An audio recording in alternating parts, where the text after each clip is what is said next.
Okay, this question is, hey Paul, a friend of mine is making a puzzle game in Game Maker, and he's having a hard time figuring out ways to get it noticed. Do you have any advice or suggestions? Well, first, there's two parts of this. The first part is making the game better, and the second part is, after you have a good game, promoting it. Both parts are important because you can't market a game that doesn't have anything interesting for people to talk about.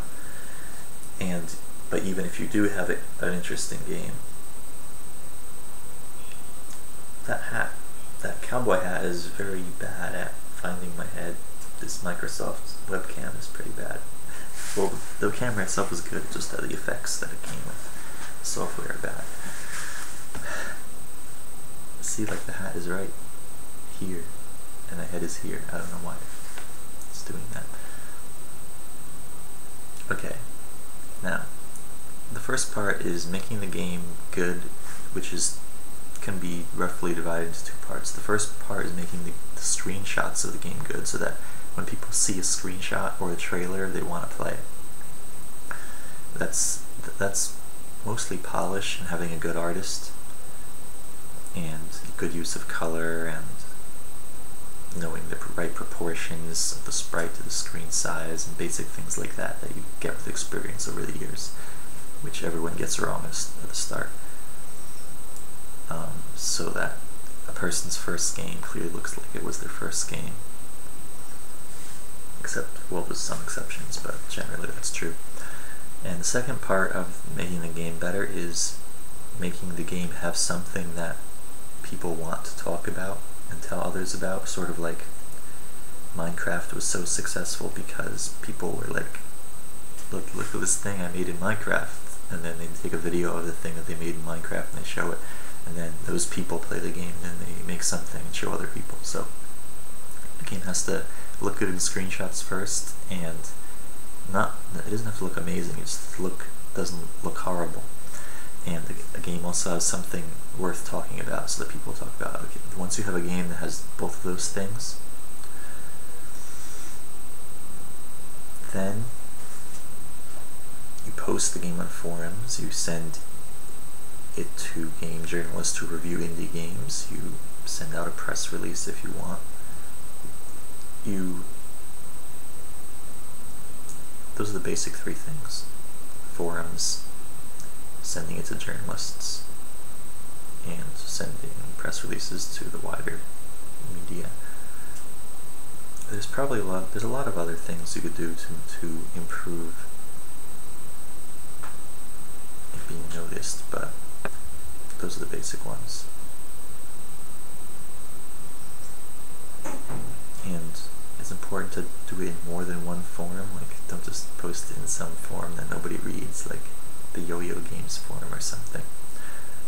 You also do the TigSource forum, especially because if a game is noticed on the TigSource forum, then it'll be posted on Tim W's blog, which is indiegames.com/blog, because he reads the TigSource forum. Getting on the TigSource front page itself is harder, and usually involves one of the editors not being lazy, so even if you have an amazing game, chances are they're just going to be too lazy to post it, like me. And then once it's posted on Tim W's blog, then the chance is higher of some other blog posting it. And then it'll take off from there. But most games, like 99.9% of indie games, just never noticed and never posted anywhere, even if they're pretty good. So it's a lot of luck too.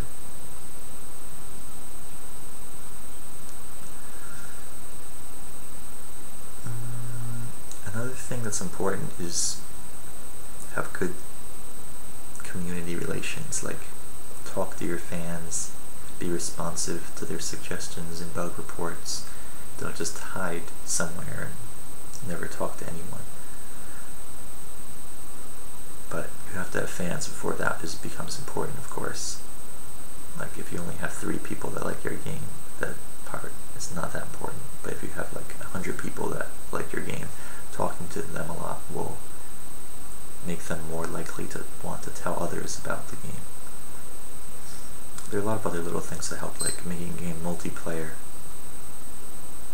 It makes it more likely to spread because people need others to play with, so they tell their friends to play with them. Although that makes it less likely for people to play it anyway, because a lot of people don't have friends, so I'm not even sure if games that are multiplayer are more likely to be noticed than games that aren't. That'd be an interesting study to do.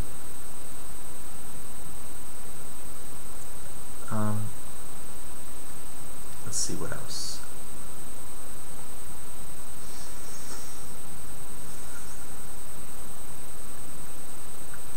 It's also important to don't just post the game.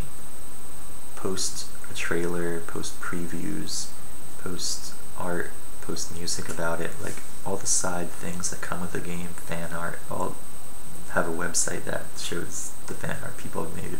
Like, there's a lot of things besides the game itself that is worth promoting. Like, if it has a good soundtrack, put the soundtrack on YouTube, then people might find the soundtrack and be like, oh, I want to play that game, then they go to the game. This hat just makes this video terrible, I know.